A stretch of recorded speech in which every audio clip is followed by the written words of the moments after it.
Hello, it's Ken Bailey again, your slightly crazy middle-aged cartoonist and mild-mannered pretty much nobody, except for this hobby that I love so much that I'd like to share with you. Those of you who watched the previous film saw the creation of a drawing. This one of my flagship character, the Mighty Energy Girl, we didn't quite get done, so I'm going to quickly finish it for those of you that want to see the end, the rest of the story. We got a lot of the color. I pretty much started from just a blank sheet. Ellen's eyes were a good baby blue. Now, I mentioned that this character has nice gray hair, so we find a nice gray color. And again, thank you to the manufacturer of these pens, who I can't name because of copyright and because they didn't pay for product placement. But I am very thankful for them putting the name of their product on their pens, the name of their color, I mean, so that colorblind artists like me are not up a creek. Those of you who want to know about this character, the Mighty Energy Girl, need to watch the previous film, where some of her background is given, why she has gray hair, why she has pretty much enormous muscles, what she can do, what she can't do.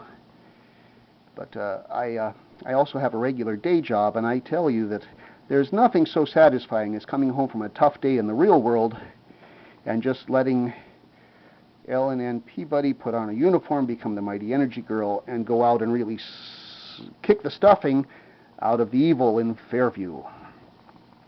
By the time she's done, she's happy, Fairview is happy, and I'm happy. Everybody's happy. Okay. Now, we can do one more thing. You can see she's got a yellow uniform in red and the gray hair. But to give the yellow some depth, we are going to add a complementary color, orange. Orange is kind of like yellow on steroids. And remembering that her body is just basic shapes, of which some the light hit more easily than others, we're going to accent the shapes. Because she has such large muscles in her arms, they're almost kind of like balloons when you think about it, so I can really do a lot of round shapes here. And the orange is just a little severe, but see how it already has given depth to her arms? Then there's certain other female part of her anatomy that we're not going to name. It's also kind of round, and so we're going to add a little depth there too. I mentioned on the other film that Energy Girl cartoons, and by the way, I am a hobby cartoonist, so this is not an advertisement. Energy Girl cartoons are all rated PG. They're meant for adults and older kids, but they're quite clean. So, her build notwithstanding, those of you that want something a little racier or a little more dark or stuff like that are going to have to go somewhere else. There's plenty of other stuff out there on the market. Okay, now, the last thing we need is a light neutral color in the background, which we call a wash. It needs to complement the colors we already have. Yeah, the yellow and the red are what they call warm colors. So we can either do a very dark neutral color, like a dark blue, which would make the light yellow really stand out, or we can do a light blue, which would complement the red. I think this time we're going to do a dark blue. I am a very human artist. Notice I have already smeared the work and smeared my hand. That's the way it goes. But we're going to take the yellow. And one thing I found is that if you yellow in your signature, like this, a little bit up here too, yellow in your signature, the whole thing, the copyright symbol, your name, and then you take the heavy pen, assuming you haven't lost it by now. I'm quite good at losing things. I even get the cover stuck. It's a little tough being your own photographer. But anyway, what I do now is I put what I call a halo around both the signature. You can make it a little bumpy. That's even better. It won't look quite so perfect then. Make it look more like this was drawn by a human and not by a machine or a computer. And you fill it in like that. Add a little dark space. And just go all the way around the words like that. See what a nice effect that is? And then I also do the same thing, outlining the character herself. Just a little outline just around the edges like this.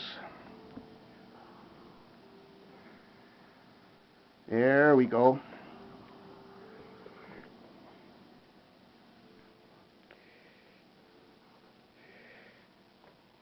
Obviously, you can see that makes her stand out a little bit. And it will make her stand out even more when we get the wash color in the background. So now let's see. I think we'll go with a dark blue. We will check the name just because I'm colorblind. By the way, I'd like to put in a plug for colorblind people. If a colorblind person can be an artist, even if he's not a published artist, or at least not much published, pretty much, if you're colorblind, don't let it discourage you.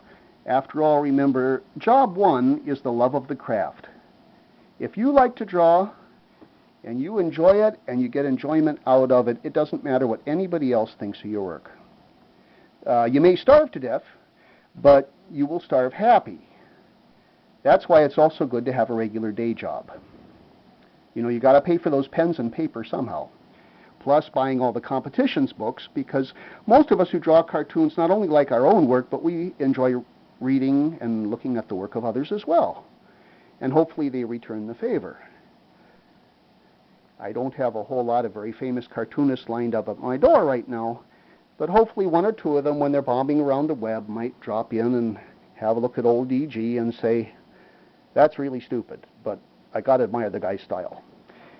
Anyway, so we add our wash. Now, one good thing about doing the wash also that I might add is it tends to obscure where I rubbed my dumb wrist in the colors and smeared them.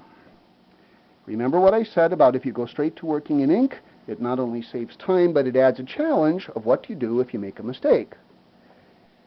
Now, some mistakes are so bad that all you can do is become a basketball player and crumple up your work and score 3 points in good old file 13. But 99% of mistakes can just be blended right into the drawing. No harm, no foul. And besides, you're just doing this for fun anyway. You can be perfect some other time.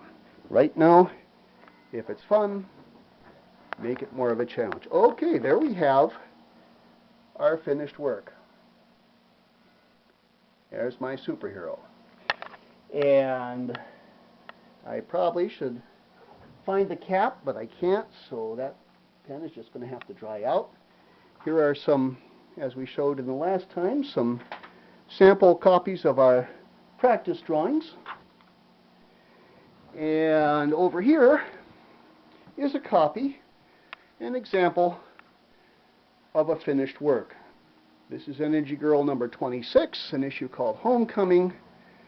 And it's good to start your work with a bio page so people that are just dropping in can meet your character for the first time, but keep it down to one page so that it doesn't take too much room. As you can see, the book's in beautiful livid color. All of this was produced like the drawing you just saw, by hand, one page at a time. This particular issue dealt with our middle-aged hero being called to go back to the school where she was trained 30 years ago. You need supporting cast too, by the way. That's a young lady named Mary Oldsmobile, who is a government hero liaison. I love puns. We have a psychiatrist named Holly Pena. We have an artist named Anna May. We have a lawyer named Sue Hapley. So, that's our comic book. And what we have here, and we'll close with this is the current issue that is under construction right now. And as you can see, I'm making a mess out of this table.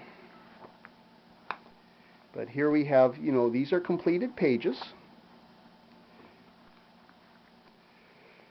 And I wish I could show you this in order, but it's kind of a mess. And then there are pages. The first step is just laying out the text. There's a page with text and no drawings. And then here's a page that's half and half. And once again, here's a completed page. This book will be 30 pages long. It is about stolen Native American flutes. It is called Eagle's Tears. And like all of my work, it will be posted on the web. I generally post it on one of the free photo sharing sites. And look for it coming sometime in the next 2 weeks. I'm almost done. So, all you little budding cartoonists out there and big budding cartoonists, remember I'm in my mid-50s. It's never too hard to start. I invite you to just sit down, do a sketch or two, and then say, all right, why do these people exist? Tell a story, and you're off to the races. This is Ken Bailey. Good night.